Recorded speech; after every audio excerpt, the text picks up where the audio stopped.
L'Église chrétienne Maranatha est présente dans des nations de tous les continents de la planète. Des églises des pays dans les 3 Amériques, Europe, Afrique, Asie et Océanie, collectées par la même doctrine, par la direction du Saint-Esprit de Dieu et unies par la parole vivante.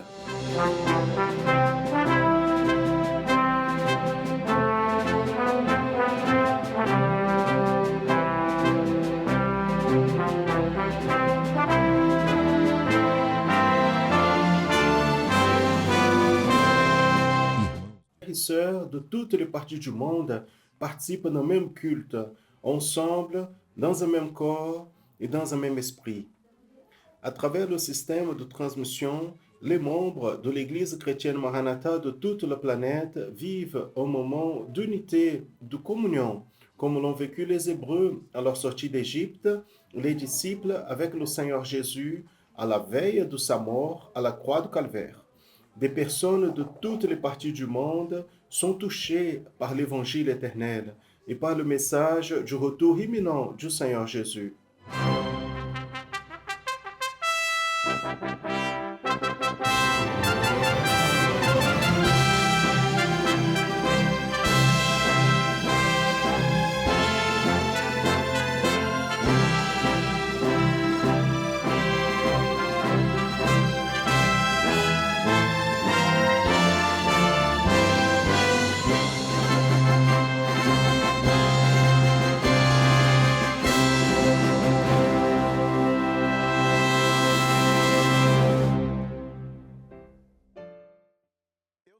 Je salue à tous dans la paix du Seigneur Jésus. Nous sommes l'Église chrétienne Maranatha et nous commençons maintenant une édition de plus de la programmation en annonçant l'Évangile éternel. Soyez bienvenus à cette programmation qu'a préparée avec tout le soin, spécialement pour vous et pour toute votre famille. Le projet de Dieu pour le salut de l'homme a été réalisé par étapes.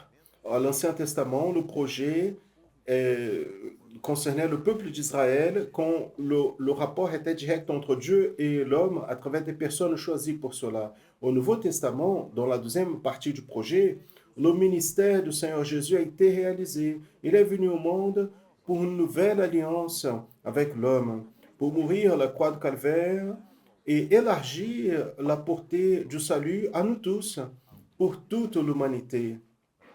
Dans la prochaine étape de ce merveilleux projet, après la mort et résurrection du Seigneur Jésus, le Saint-Esprit a été versé afin de conduire l'Église, ce qui a commencé le jour de la Pentecôte, vers la vie éternelle et de Dieu envers l'homme. Et cet homme, c'est celui qui accepte et vit ce projet.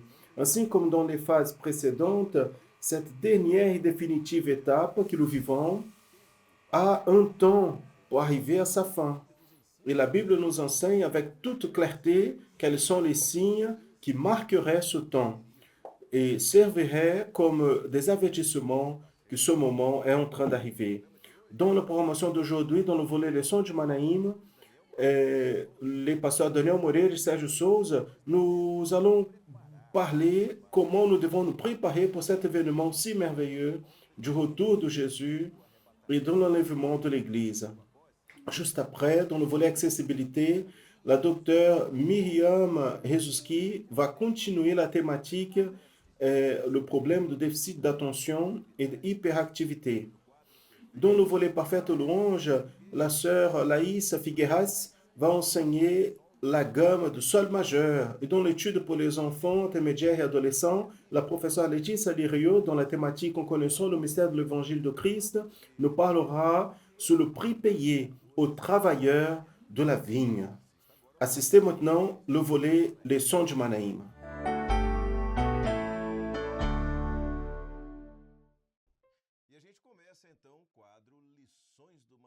Et nous commençons donc la partie les sons du Manaïm.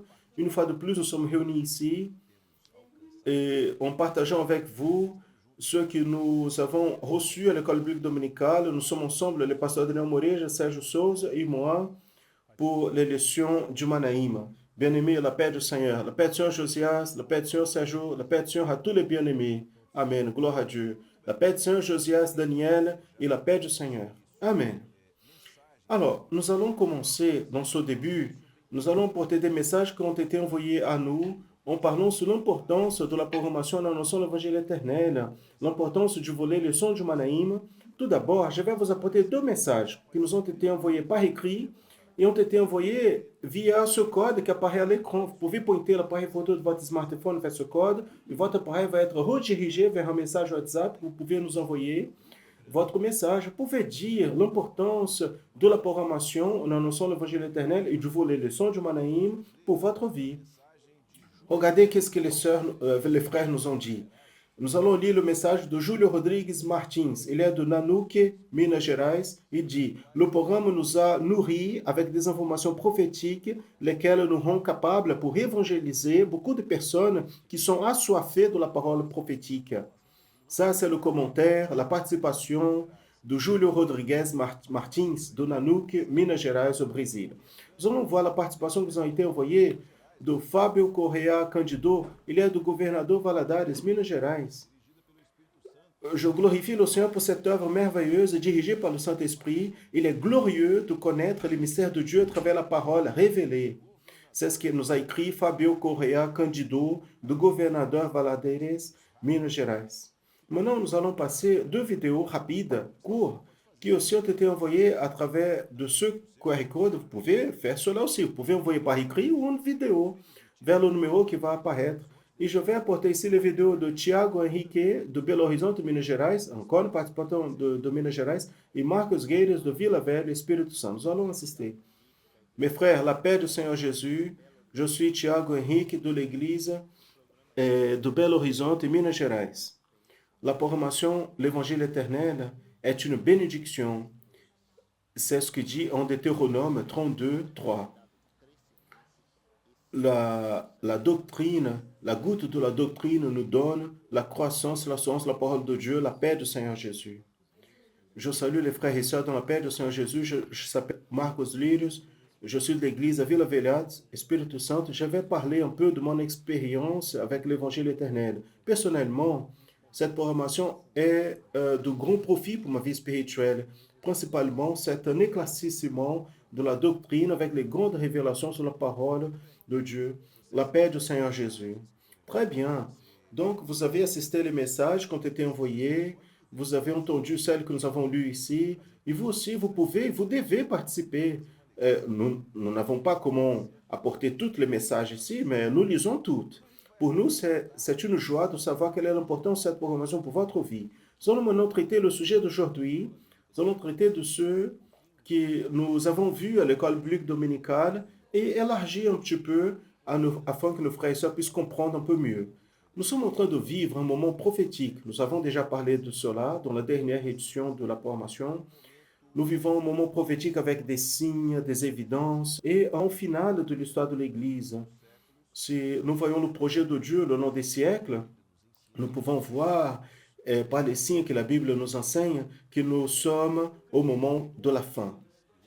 Je crois que tous ceux qui entendent, ceux qui nous assistent maintenant, ils prennent conscience de ce que nous parlons. Mais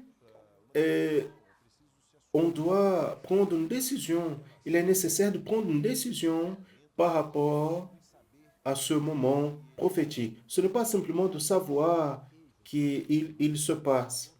Même pourquoi, Josias, pardon de t'interrompre, le plus grand objectif est l'application de la parole de Dieu, de l'Évangile, de l'œuvre que le Saint-Esprit réalise parmi nous, maintenant en filtrant un petit peu de l'école biblique dominicale et aussi de ce volet qui c'est une conversation sur les thématiques de l'école biblique, c'est exactement d'apporter la conscience aux personnes afin qu'elles puissent être préparées, prêtes pour le retour de Jésus, une fois qu'il n'a plus de temps.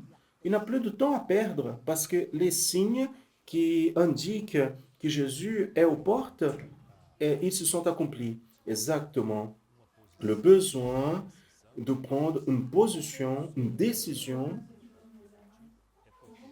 juste pour compléter ce que vous avez dit, c'est parce que tous les signes prophétisés à propos du retour du Seigneur Jésus se sont accomplis. Donc nous pouvons dire, avec la garantie de la parole de Dieu, que le Seigneur Jésus, il est aux portes. Oui, c'est vrai.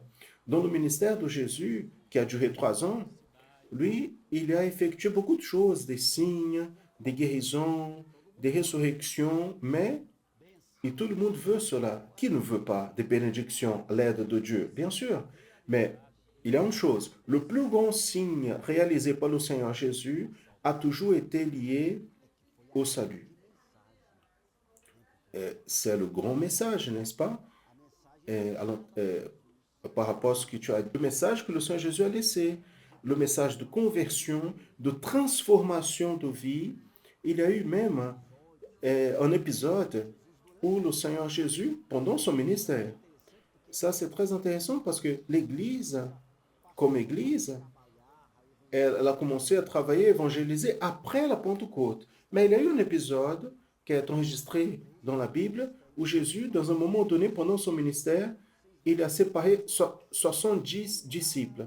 Il a dit, vous allez en deux, vous allez prier, porter une parole. Après, ils sont venus et étonnés. Des personnes ont été délivrées, des signes, des merveilles, certainement des guérisons. Soudain, le Seigneur Jésus, comme, et je vais utiliser une expression, comme s'il y a eu un choc de réalité, il a dit, tout va bien, ça c'est bien, mais réjouissez-vous avant à cause de vos noms, que vos noms soient écrits aux cieux. Luc 10, 20. On va lire ce texte ensemble qui va être affiché. Luc 10, 20 nous dit, mais ne vous réjouissez pas à cause des esprits vous sont assujettis. Réjouissez-vous avant pour que votre nom soit écrit dans le livre des cieux. C'est glorieux cela parce que c'est un choix et la Bible parle sur ça, sur l'appel. Nous avons déjà parlé beaucoup sur ça, avoir le nom écrit dans le livre de la vie. Oui, c'est pour cela que tout est relié, Daniel. Tout est relié parce que on dit, il faut prendre une position.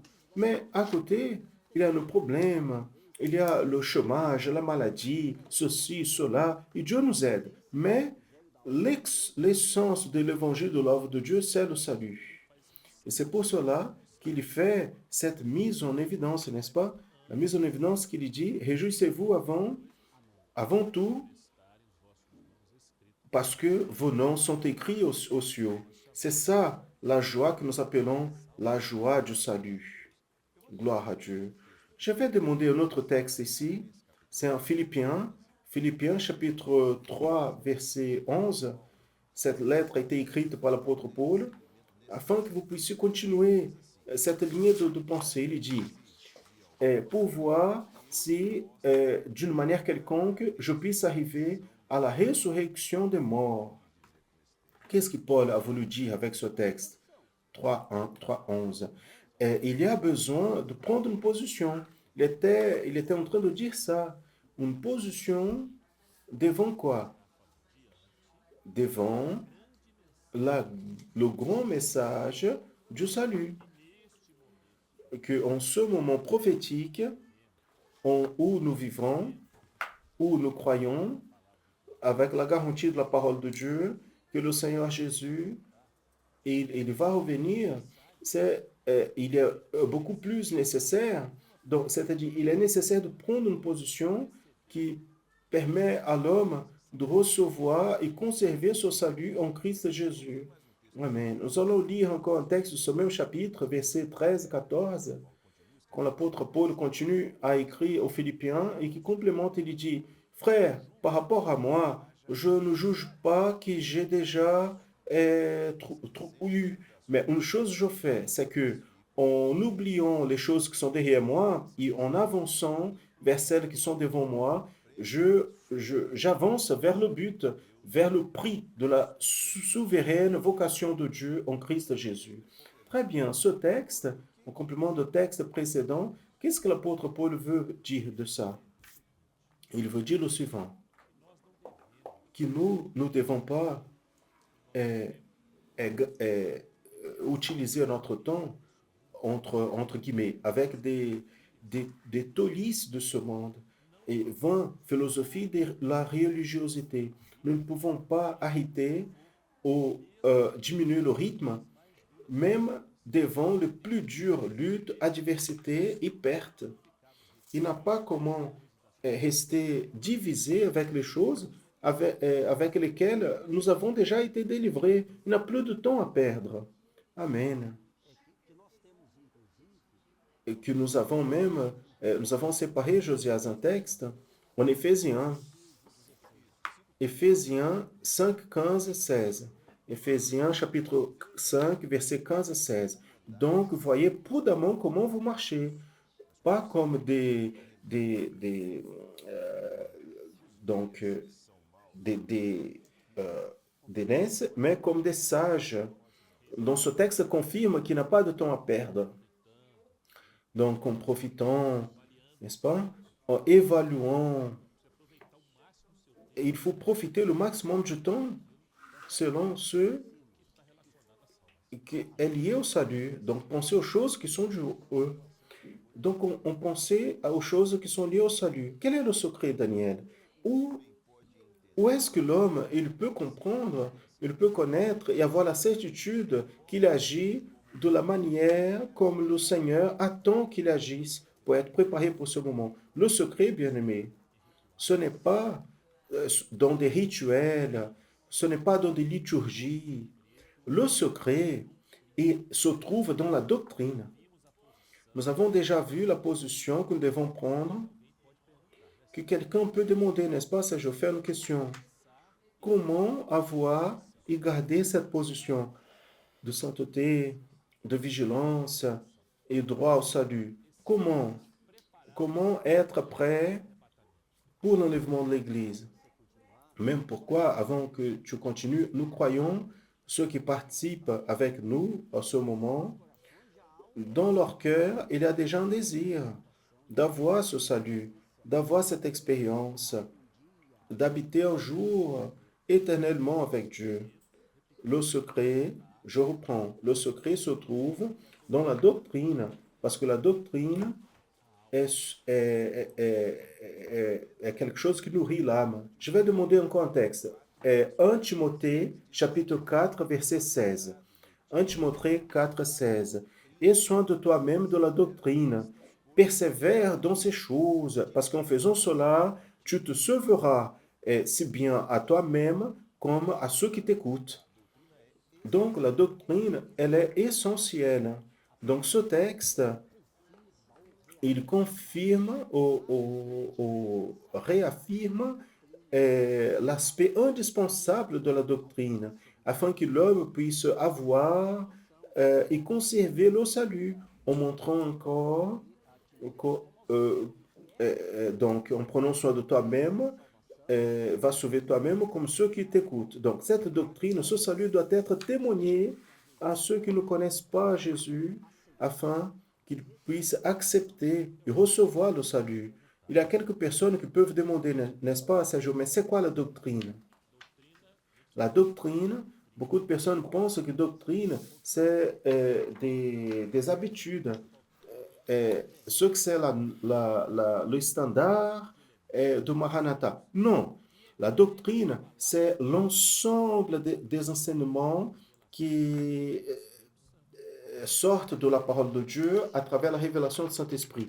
La doctrine, c'est la nourriture qui prépare l'Église, le chrétien, pour le départ, pour être en train de se bénéficier du grand bénéfice que c'est la vie éternelle. Et cette doctrine, telle comme vous avez dit, Daniel, qui est révélée, laquelle le Saint-Esprit révèle, elle se donne où? Dans le corps, dans la communion du corps. Le corps et l'Église. Donc, c'est dans cette communion que le Saint-Esprit agit, révèle les mystères de Dieu, et nous recevons la doctrine qui est, en reprenant ce que Daniel a dit, qui est la nourriture qui nous nourrit et est essentielle dans ce dernier moment. Très bien. La doctrine, donc, elle vient de la parole, elle est appliquée à travers la révélation, C'est une ressource de la part du Seigneur afin que l'homme puisse vivre l'expérience du salut et il soit préparé. Mais quel est le rôle de l'homme? Le rôle de celui qui veut vivre le salut. Qu'est-ce que l'homme il a besoin de faire? Alors, Josias, il est clair qu'il existe, allons-y, un aspect collectif de, pour vivre la doctrine. On va appeler comme ça. Donc, la doctrine, nous sommes ici, dans cette programmation. La doctrine, elle est transmise dans l'école biblique, dans les cultes, dans les séminaires. Maintenant, ce que tu as dit, vous avez dit, c'est de la même manière très important. Et nous ne pouvons pas oublier cela. C'est-à-dire, je, nous devons participer de tous ces moyens où on peut recevoir la doctrine, mais nous ne pouvons pas laisser de chercher à Dieu dans la prière, dans le jeûne, dans la prière au matin, la lecture de la Bible que nous devons faire. Cela est de la même manière fondamentale. Gloire à Dieu. Le salut, la bénédiction du salut, l'expérience du salut implique être inséré donc le rapport de l'homme avec Dieu à travers l'action, l'opération de la révélation, de la manifestation du Saint-Esprit. Le salut implique dans ce rapport. La personne dit qu'elle est sauvée, il n'a pas un rapport avec Dieu, cela n'est pas biblique. Même, pas que, même parce que ce n'est pas la peine de seulement connaître profondément la doctrine, avoir reçu l'appel de Dieu et ne pas mettre en pratique. Nous avons reçu l'appel, mais le choix de Dieu sur nous, elle est une pratique. C'est le texte du prophète. Voici le chemin. Le texte est arrêté là? Non. Voici le chemin. Et il continue. Marchez en lui. Donc, ce n'est pas la peine seulement de connaître le chemin et ne pas marcher dans le chemin. Si vous ne marchez pas dans le chemin, alors ce n'est pas la peine. Cela parle de la dynamique du salut. C'est une marche, c'est un processus de sanctification, de recherche, d'expérience, de personnel, de rejet des choses mauvaises. Donc, tout cela est lié à la bénédiction du salut. Amen. Je vais apporter un texte ici qui se trouve en Matthieu 22, 14, qui est un avertissement. J'aimerais que vous puissiez expliquer à ceux qui nous assistent le sens de ce texte, l'application prophétique. Matthieu 22, 14 dit, car beaucoup sont appelés, mais peu choisis. Quelle est l'application que nous pouvons faire dans ce contexte que nous parlons? Quelqu'un peut demander comme ça, qui sont les choisis? Les choisis sont les fidèles. Beaucoup sont appelés, peu choisis. Les choisis sont les fidèles. Ce ne sont pas des personnes spéciales. Non, ce sont des fidèles. Quand l'homme il laisse d'être choisi, quand il s'éloigne de la doctrine, quand il laisse la communion avec l'Église, quand il laisse et il ne laisse plus le Saint-Esprit diriger sa vie, gouverner sa vie, quand il n'obéit plus la parole, quand il n'est plus fidèle. Donc, s'il n'est plus fidèle, il a reçu un appel. Mais s'il n'est plus fidèle, il n'est plus choisi parce qu'il a laissé d'être fidèle. Très bien. Donc, l'homme, il a besoin d'être prêt. Et je vais demander ici, d'abord le pasteur Sergio, donnez-nous un exemple biblique à propos du fait que l'homme, il est prêt à travers la lecture de la parole. Nous avons cité ici quelques exemples. Nous allons maintenant illustrer avec la parole de Dieu qui se trouve dans les psaumes 119, verset 11, qui parle de la parole.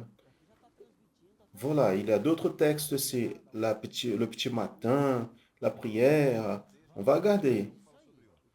Donc, regardez, j'ai caché ta parole dans mon cœur afin que je ne pêche pas contre toi. C'est quoi cacher la parole? Ce n'est pas seulement connaître la Bible, connaître la doctrine, cela, il faut que cela soit à l'intérieur de vous, doit être l'essence de votre vie. Seulement cela pour nous éloigner du péché, nous amener à une vie de sainteté et avec le droit au salut. Cette expression, j'ai caché ici, c'est garder, j'ai préservé, observé, être fidèle. Donc, le contraire, n'est-ce pas, c'est garder. C'est comme si c'était un coffre, un trésor. C'est le bien majeur. Parce que Daniel va parler ici maintenant, le petit matin, le jeûne, tout cela vient à partir de la parole. Tout cela est originé dans la parole de Dieu. Je cachais la meilleure chose dans le meilleur endroit avec le meilleur objectif. Daniel, la prière, Matthieu 26, 41.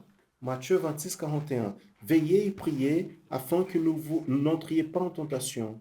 En vérité, mais la chair est faible.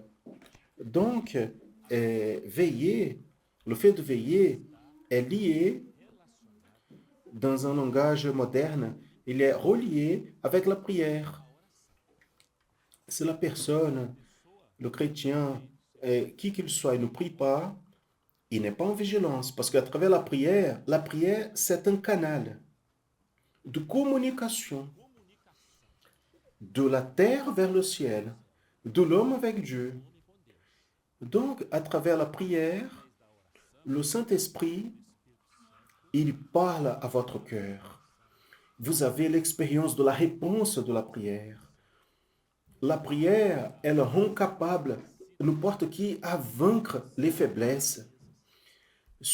Ce qui est commun, qui est normal, parce que nous sommes des hommes fragiles, nous sommes vulnérables, comme le texte dit, afin que vous n'entriez pas en tentation. Donc la prière et la vigilance, c'est comme un bouclier qui protège, qui préserve l'homme, n'est-ce pas, dans cette communion. C'est la prière qui nous amène à la communion. Je vais avancer. La prière au matin, Proverbe 8, 17. J'aime ceux qui m'aiment et ceux qui me cherchent au petit matin, ils me trouveront. Ça, c'est le secret que cette œuvre, cette œuvre, il y a plusieurs décennies. Nous avons de lundi à samedi dans nos églises, ou dans une grande partie de nos églises, à 6 heures du matin, une période de prière de 15 20 minutes. Et à la Rádio Manaïm aussi, en direct, tous les jours. Il y a une parole, une prière. C'est un mystère, le recherche au petit matin. C'est une promesse. Vous allez trouver. Ceux qui me cherchent me trouveront. Ceux qui me cherchent au petit matin, ils me trouveront. C'est une promesse de Dieu pour n'importe qui. Cherchez le Seigneur, se lever, vaincre le sommeil, laisser votre zone de confort pour vous mettre à genoux et chercher à Dieu. Ça, c'est une épreuve. C'est une démonstration de dépendance de Dieu. Dieu se plaît de cela. Nous avons ici le jeûne, et aussi c'est une autre manière. La clameur par le sang de Jésus, la louange, le culte sont quelques exemples, n'est-ce pas, Josias? Amen, très bien. En allant plus loin ici, même à cause de notre temps, la mort, le sacrifice de Jésus, il marque le moment tout spécial de ce projet nécessaire à nous. La souffrance a fait en sorte que, enfin, sa souffrance nous a délivrés de la mort éternelle, nous a donné donc le châtiment qui nous a porté la paix. Donc notre message aujourd'hui associé à la mort de Jésus, la personne qui nous assiste, quelle est? Tout, tout ce que nous apportons aujourd'hui, que nous parlons, que dans notre conversation ici, est venu à exister à cause du sacrifice du Seigneur Jésus, qui s'est donné, Jésus s'est donné, il a été amené à la croix, il a versé son sang, il est mort pour nous, il a vécu le plus grand de toutes les souffrances. Jésus, il s'est donné pour amour, par amour. Et en parlant de sa souffrance, il y a un texte, Matthieu La parole du Seigneur parle sur ce moment d'une manière très forte. Matthieu 27, 46. Et proche de l'heure neuvième, Jésus a crié en autre voix en disant Élie, Élie, lama sabachthani, c'est-à-dire Dieu, mon Dieu, pourquoi tu m'as abandonné? Il est intéressant ici d'expliquer une chose. L'heure neuvième qui apparaît dans le texte parle de 15 heures de l'après-midi en Israël. Le jour, le jour finissait à 18 heures avec le coucher de soleil qu'on commençait le jour d'après. Donc, vous avez toute une séquence d'heures du petit matin jusqu'à la fin de la journée qui faisait que le comptage était comme ça. À 6 heures du matin, c'était la première heure. Et, donc, si on compte, on va arriver à la neuvième heure, c'est 15 heures l'après-midi. Non, ce qui nous touche beaucoup dans ce texte, c'est que Jésus, il a fait le plus grand sacrifice. Il, il s'est donné, on a déjà parlé sur ça, et nous, afin qu'on puisse toucher le salut, nous n'avons pas besoin d'aucun autre sacrifice. Jésus, il s'est donné pour nous. Maintenant, le prix a été payé. De l'autre côté, comme en tant que chrétiens en Jésus, nous ne pouvons pas être sans rien faire. Nous ne pouvons pas laisser de chercher notre salut, comme on a dit tout à l'heure, prier, jeûner, prier au petit matin, évangéliser, comme nous avons vu la semaine dernière, les travailleurs de la vigne, tous ont eu leur partie, leur appel, ils ont exécuté les tâches, mais à la fin a eu la grande récompense, la valeur qui a été payée, qui pour nous prophétiquement est le sang de Jésus, son sacrifice qui nous donne le salut. Je voulais faire un complément ici, ce jour, et à l'intérieur de cette parabole des travailleurs de la vigne, parce que là est prophétisée l'histoire de l'Église. Le petit matin, l'heure troisième, l'heure sixième et neuvième et l'heure onzième. J'étais dans une réunion de jeunes samedi. En parlant un petit peu avec eux, il y a une révélation intéressante. C'est que cette heure prophétique de petit matin parle de l'histoire de l'homme dans l'aspect suivant. Quelques-uns, par exemple, moi, j'ai été appelé avec 14 ans. J'étais invité pour travailler dans la vigne. Hein? D'autres ont été appelés encore bébé, petit, c'était le petit matin dans son histoire. Vous comprenez? Et combien sont appelés dans leur onzième, à la dernière heure de leur vie, ils sont appelés. Des fois, la personne, moi, j'ai eu déjà des expériences comme ça. La personne, elle est couchée à l'hôpital, malade. Dans sa dernière heure, on fait un appel, elle accepte Jésus. C'est leur onzième. Elle a reçu quoi? Un argent. Ça, c'est la grâce de Dieu. Le voleur à la croix, hein, la dernière heure.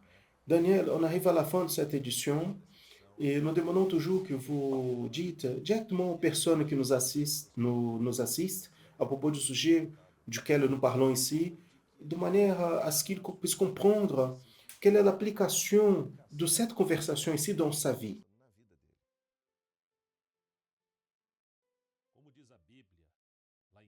Comme la Bible dit, dans le livre d'Hébreux, chapitre 3, verset 15, il dit, aujourd'hui, si vous entendez sa voix, n'endurcissez pas votre cœur. Il est nécessaire, bien-aimé, et prendre une position sérieuse devant Dieu.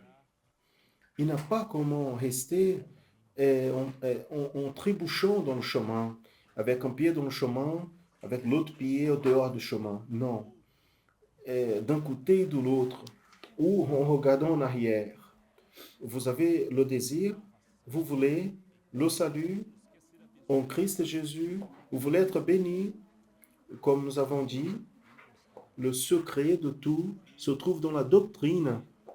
Entendre, connaître et pratiquer la parole de Dieu, laquelle est révélé par le Saint-Esprit. Donc, bien-aimés, cherchez à Dieu de tout votre cœur, à travers de Jésus, à travers l'action du Saint-Esprit, et soyez prêts pour le jour où vous allez être appelés, que ce soit au retour de Jésus ou que ce soit au jour de votre mort pour sa rencontre.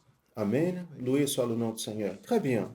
Nous avons la participation de nos frères et sœurs qui nous aident à structurer cette programmation, à organiser les sujets que nous apportons dans cette programmation.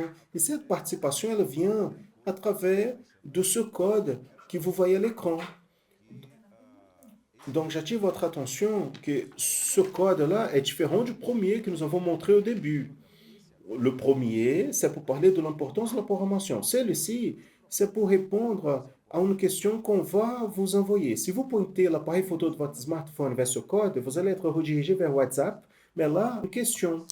Et je demande que au moment d'envoyer votre participation, votre commentaire pour propos de cette question, cela va nous aider à préparer la prochaine édition du volet Les sons du Manaïm. Et nous allons lire ici une participation qui a été envoyée, un commentaire qui a été envoyé du frère Rogério Fortunato de Rio de Janeiro. Il nous a dit, il y a un contexte extraordinaire et prophétique dans le sujet cité aujourd'hui dans notre volet.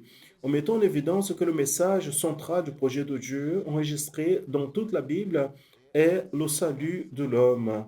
La personne principale de ce grand projet de salut est le Seigneur Jésus, qui est révélé à l'homme par l'action du Saint-Esprit.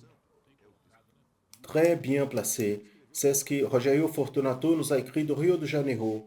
Vous aussi, vous pouvez participer de la prochaine édition de la programmation en nous envoyant votre commentaire, en pointant l'appareil photo de votre smartphone vers ce code. Une question va être posée et vous pouvez répondre et participer. Ça sera une joie de recevoir votre participation, votre commentaire à propos du sujet que nous allons aborder au prochain programme. Amen. Nous arrivons donc à la fin de cette édition. Encore une fois, ça a été un grand plaisir d'être ensemble. La paix du Seigneur à vous. Le plaisir est à nous. La paix du Seigneur Josias, la paix du Seigneur à tous les bien-aimés. Nous qui sommes toujours édifiés toute la semaine, la paix du Seigneur à tous. Gloire à Jésus. Et dans cette édition de la programmation en annonçant l'évangile éternel, nous allons continuer dans le volet accessibilité à une thématique qui part sur le trouble de l'attention et hyperactivité. Celle qui va parler de ce sujet, c'est la docteure Myriam Jesus, qui en plus d'autres formations, elle est biologiste et en biosciences par la Fiocruz. On va écouter ce qu'elle nous dit.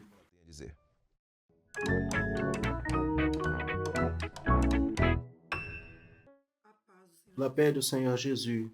Moi, ensemble avec d'autres frères et sœurs, je fais partie du travail d'accessibilité de l'Église chrétienne Maranatha. Aujourd'hui, je vais continuer le sujet TDAH. Comprendre le TDAH, c'est le premier pas pour inclure les malades. Et quand nous nous apercevons de comportements atypiques nos enfants,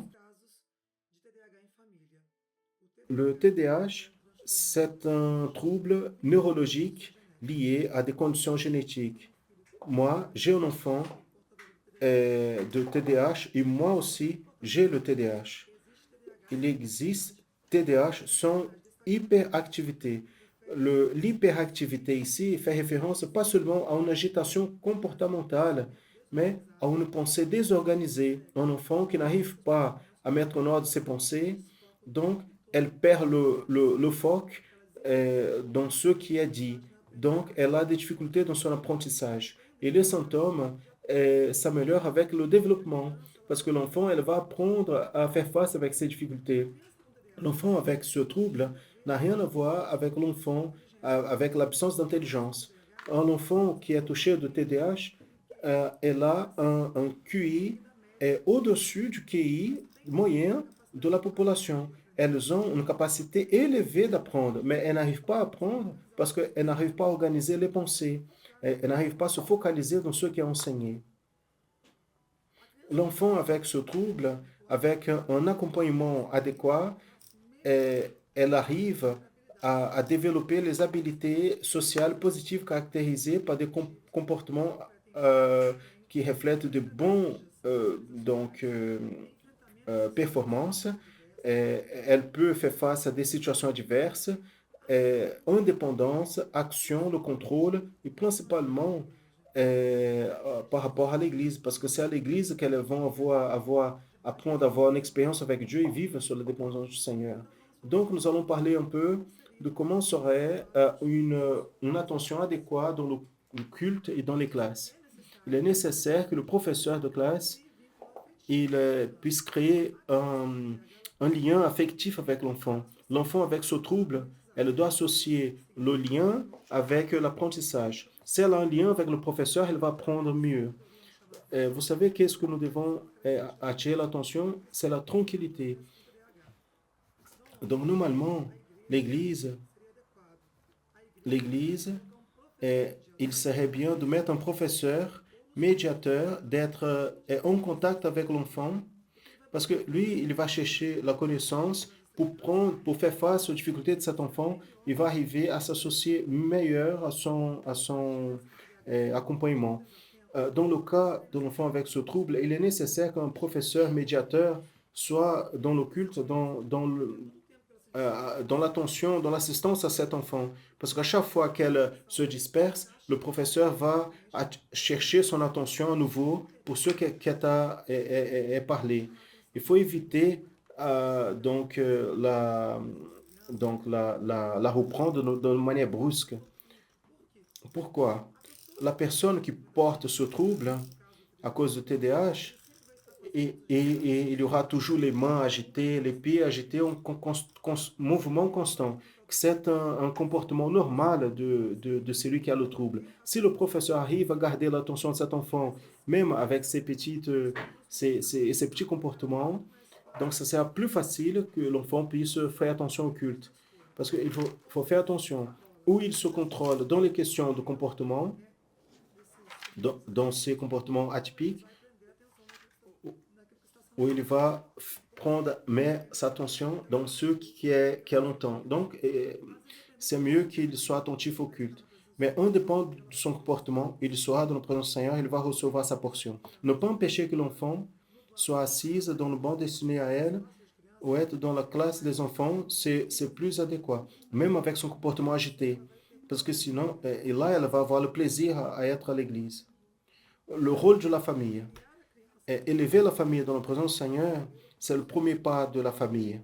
Il est important aussi que les parents élèvent leurs enfants avec ce trouble en établissant des règles et des limites. Les parents doivent enlever l'enfant avec le TDAH en les enseignant à accomplir les règles nécessaires à chaque environnement. Les parents doivent faire ça avec patience, mais ils doivent le faire. Donc, établir des limites, c'est fatigant, c'est pas facile. Ils doivent utiliser de la sensibilité, le bon sens, discerner jusqu'où mettre la limite, jusqu'où cette pression est productive, afin qu'elle ne dégrade pas le comportement de l'enfant. Ils doivent chercher l'aide dans le corps, si possible, l'aide dans la médicale aussi, neuropsychologique, psychopédagogue, parce que toute cette assistance est nécessaire pour ce qui sera fait à l'Église. Les personnes avec le trouble ne sont pas mal élevées sans limite. Elles ont besoin juste d'apprendre à faire face à leurs limitations. S'il n'y a pas une assistance adéquate, 2 tiers de la population, 2 tiers des enfants avec le trouble à l'enfance, ils vont arriver avec la phase adulte avec beaucoup de symptômes qui peuvent se transformer dans difficultés dans leurs interactions sociales. Nous devons rajouter tout ce corps de Christ. Je vais laisser un verset ici pour la méditation. Jean 13, 20. En vérité, je vous dis, celui que j'ai envoyé me reçoit à moi, et celui qui me reçoit à moi reçoit celui qui m'a envoyé, la paix du Seigneur. Je vous ai déjà dit sur l'importance de connaître la gamme de notes d'un accord, n'est-ce pas? Aujourd'hui, la sœur Laïs va enseigner une nouvelle gamme, la gamme de sol majeur. Donc, prenez votre instrument et nous allons prendre.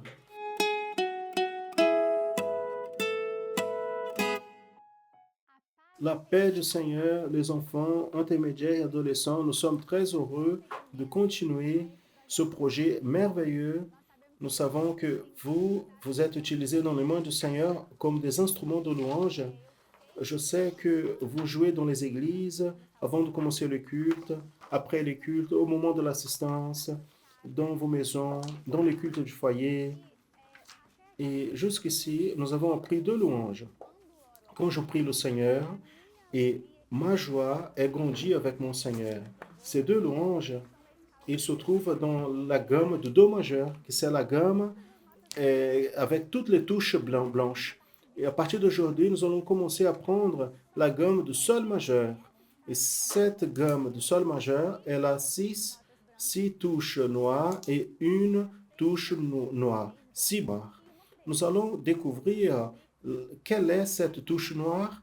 Voici, nous avons l'échelle, donc c'est notre gamme, n'est-ce pas? Je vous ai déjà dit que donc ça ressemble à une échelle, n'est-ce pas? Donc nous commençons notre premier degré, le sol, la, si, do, mi, ré, mi. Et ici, nous avons une note jazz, c'est le fa jazz. Et je sais déjà que vous avez déjà appris avec la sœur Janaïne qu'avec le jazz, il augmente la tonalité de la note d'un demi-ton. Le demi-ton, c'est la touche suivante. Donc, c'est la plus petite distance entre deux notes. Je suis dans mon fa, le fa dièse, on va monter un demi-ton et on monte toujours à droite. Donc, la note noire de ma gamme, c'est le fa dièse. Donc, il se trouve ici, la prochaine touche à droite du fa. Donc, j'ai do, ré, mi, fa, et celle-ci à droite, c'est le fa dièse. Donc, c'est la première touche noire du groupe des trois noirs. Donc, toutes ces notes ici, les marches sont blanches et une petite note noire. Nous allons nous entraîner la gamme au clavier. Allons-y. Ici, j'ai ma partition. Donc, j'ai ma clé de sol, les 5 lignes et 4 espaces. Et dans la deuxième ligne, j'ai la note sol. Cette note, c'est celle-là qui a donné nom à la clé de sol. Si vous observez, la clé de sol commence dans la deuxième ligne. Et la note sol se trouve dans la deuxième ligne. Après, dans le deuxième espace, le la, troisième ligne, le si, do, ré, mi, fa dièse et sol. Afin d'entraîner la gamme au clavier, on va faire la même manière que nous avons fait au do majeur. On va utiliser trois doigts, la main droite. On va passer le doigt 1 par derrière et utiliser les autres 5 doigts. Et ce passage, elle est faite de manière discrète. Personne ne peut voir. Allons-y. On va positionner notre main ici de manière à ce que le doigt 1 soit au sol, doigt 2 au la, doigt 3 au si, doigt 4 au do et doigt 5 au ré. Nous allons observer si nos épaules sont relaxées, nos pouls se trouvent dans l'auteur du coude, si nos ongles sont bien coupés, et si on joue à la pointe de doigt, ils sont pliés le doigt. Le doigt, il doit être ferme. On va commencer. Je vais compter jusqu'à 4 et on va faire la gamme de sol majeur. 1, 2, 3, 4. 4. Sol, lá, si, passei. Dó, ré, mi, Fá sustenido. Je vais revenir. Voltar. Fá sustenido, mi, ré, dó. Passei por cima o dedinho 3 de forma discreta. Si, lá. Donc la main droite, elle va faire comme ça. Et je vous demande de vous entraîner beaucoup cette gamme pendant la semaine. Maintenant, on va faire la gamme de sol majeur avec la main gauche.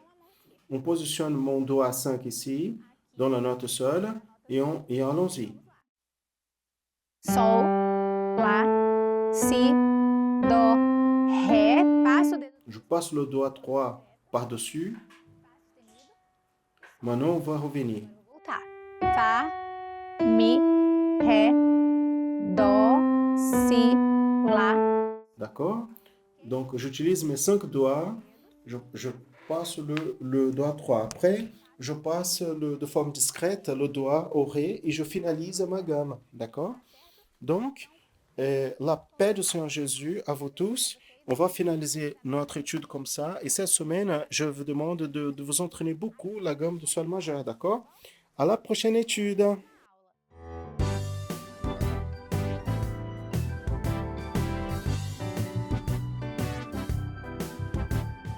Pai, é só a te clamar, pedindo perdão, socorro. Eu quero te ouvir. Pai, ensina-me a adorar e a glorificar teu nome. Eu quero te amar.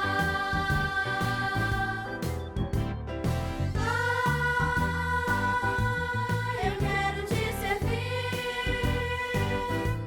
ó, dá-me da tua graça e me bastará, e me bastará, e me bastará. Beaucoup de serviteurs de Dieu, plusieurs serviteurs de Dieu ont été appelés au passé pour la réalisation de l'œuvre du Seigneur. Abraham, Moïse, David et beaucoup d'autres ont fait face à toutes sortes de luttes, des épreuves, afin qu'aujourd'hui nous puissions connaître la parole et le projet de Dieu. Après, nos frères de l'Église primitive, comme les apôtres, les disciples, et même les enfants que Jésus a reçus, ont aussi travaillé dans cette œuvre. Aujourd'hui, nous sommes parmi les derniers serviteurs, la dernière phase de l'histoire de l'Église fidèle. Nous allons recevoir le même salut. Et dans l'étude pour les enfants intermédiaires et adolescents d'aujourd'hui, la professeure Laetitia Lirio va nous parler sur cela, dans un sujet qui porte comme titre Le prix payé aux travailleurs de la vigne. Minha casa firme está. Nous saluons à tous qui nous assistent, spécialement les enfants, intermédiaires et adolescents, dans la paix du Seigneur Jésus. Nous, dans les dernières études, nous avons vu et connaître sur le mystère, le secret de l'évangile de Christ. Dans l'étude précédente, nous avons vu à propos d'une parabole, le Seigneur Jésus a raconté sur des travailleurs qui ont été engagés pour travailler dans une vigne. Et dans l'étude d'aujourd'hui, nous allons continuer à parler de ce sujet. Nous allons parler sur le prix payé à ces travailleurs. Pour cela, nous allons lire un texte de la parole du Seigneur qui se trouve projeté dans le diapositive qui nous dit: Et en accordant avec les travailleurs un argent par jour, et les envoyer à sa vigne. Évangile de Matthieu, chapitre 20, verset 2. Donc, nous voyons dans l'étude précédente, le Seigneur Jésus a raconté une parabole en disant que le royaume des cieux est comme un propriétaire d'une vigne, un père de famille qui est parti de bon matin pour engager des travailleurs pour sa vigne. Nous savons que la vigne est une plantation de raisins. Le Seigneur a continué à raconter dans la parabole que quand le propriétaire de la vigne a trouvé le premier travailleur, il les a accordé un salaire. Il a dit qu'ils allaient recevoir un argent par jour, qui représentait une pièce d'argent, le salaire qui était payé à l'époque pour un jour de travail. Les travailleurs, donc, ils sont allés pour la vigne. Et la parole nous dit que au matin, ce propriétaire de la vigne est allé dans la place et a vu des hommes qui étaient là sans rien faire, les engager aussi en disant: allez-y à la vigne travailler, qu'il allait recevoir un prix juste. Et là, vers 15 heures l'après-midi, cela s'est refaire. Quand il arrivait 17 heures l'après-midi, il a vu d'autres hommes qui étaient sans rien faire. Et là, il les a demandé d'aller à la vigne en disant qu'il allait. Ils sont allés. Et, et quand le soir est venu, le propriétaire de la vigne a appelé son serviteur et a dit, il lui a demandé de payer les travailleurs. Et quelque chose de très intéressant s'est passé. Chacun des travailleurs, même ceux qui sont arrivés de bon matin et ceux qui sont allés plus tard à la vigne, ils ont reçu le même salaire et une pièce d'argent. Nous allons voir donc ce que le Seigneur Jésus a nous enseigné avec cette parabole. Le propriétaire de la vigne, comme nous avons vu la semaine dernière, c'est Dieu, notre Père céleste. Et la vigne représente l'Église fidèle et les travailleurs. Les travailleurs sommes nous, qui un jour nous étions sans rien faire, sans direction, sans nourriture, et nous avons entendu la voix du propriétaire de la vigne en nous invitant à aller travailler pour lui.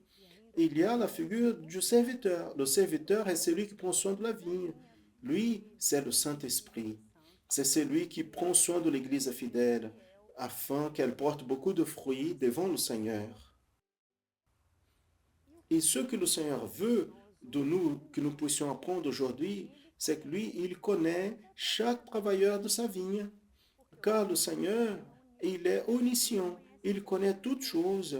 Et donc, il voit ta glorification, il voit ta prière, ta louange. Il voit quand les enfants, intermédiaires et adolescents répètent une louange, il s'efforce pour apprendre un instrument, pour chanter, pour jouer dans sa maison. Et le Seigneur se réjouit avec tout cela. Et dans cette vigne, il y a la place pour tout le monde. C'est bien pour des personnes nouvelles comme les plus âgés. Tous peuvent travailler dans cette vigne. Et qu'est-ce que nous faisons en elle? C'est pour le Seigneur, ce n'est pas pour aucun homme. Et vous vous rappelez ce que je vous ai dit, que le Saint-Esprit est celui que vai ali e chama os trabalhadores para fazer o pagamento? Pois é, o Espírito Santo é quem nos faz entender o alto preço que foi pago por nós, porque o Espírito Santo nos revela que Jesus morreu na cruz ali, morreu, deu a sua vida, sofreu por nós para nos dar a vida eterna. É Ele que nos qui mostra va pour faire la paye. Oui. Donc le Saint-Esprit est celui qui nous fait comprendre le grand prix qui a été payé pour nous. Parce que le Saint-Esprit lui nous révèle que Jésus est mort à la croix, il a donné sa vie, il tout fait pour nous, pour l'éternel.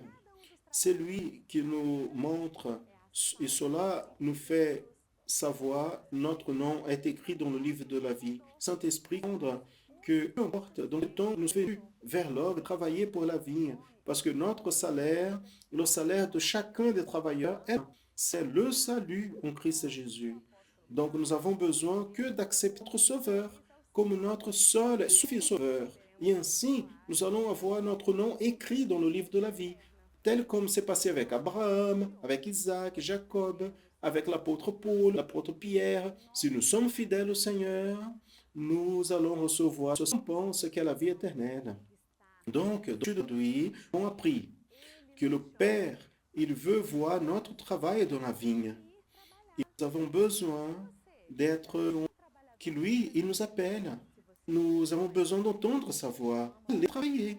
Et toi, tu es déjà un travailleur dans cette vigne? Si tu n'es pas, il t'appelle. Viens vite travailler avec joie. Parce que c'est lui, ceux qui sont fidèles, tous les travailleurs qui ont été infidèles vont à la terre qui a la vie éternelle. C'est une église fidèle qui va entendre Jésus parler pour habiter avec lui éternellement. Que cette parole soit une bénédiction. Au revoir à tous dans la paix du Seigneur Jésus.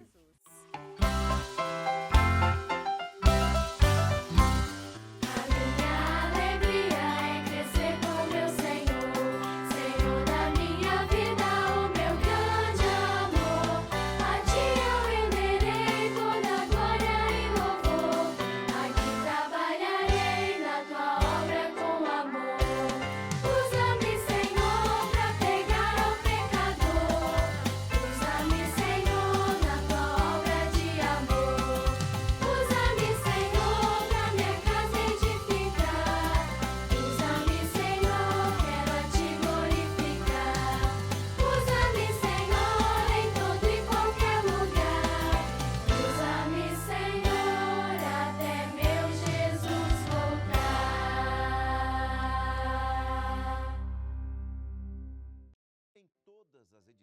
Dans toutes les éditions de la programmation en annonçant l'évangile éternel, il y a un projet, nous terminons toujours en parlant de projet merveilleux qui apporte des grands résultats, des expériences notables, qui vous aussi vous pouvez être bénéficiaire de lui. C'est le projet d'assistance spirituelle de l'Église participer.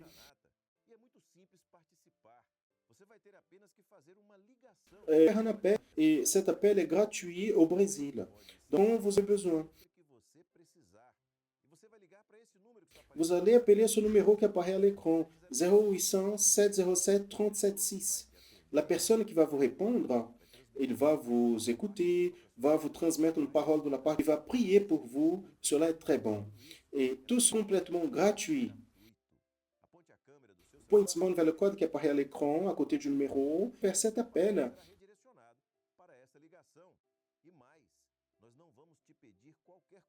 Et nous allons vous demander aucune contribution financière, même pas une offrande. Tout est gratuit.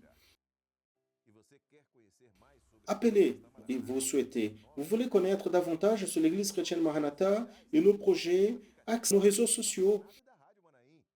Téléchargez les applications de l'Église chrétienne Maranatha et de la Radio Manaïm, dont l'application pour des louanges et des jours. Et encore, vous pouvez partager nos contenus, voisins et connaissances. Accédez aussi au canal de l'Église sur YouTube. Ne ratez pas notre programmation. Je vais vous donner une piste spéciale, l'école biblique dominicale, qui est diffusée tous les dimanches à 10h du matin au Brésil. Et si nous arrivons à la fin de la programmation en annonçant l'évangile éternel, et dans la semaine prochaine, si Dieu le permet, nous serons ensemble encore une fois. Maranatha, le Seigneur Jésus vient.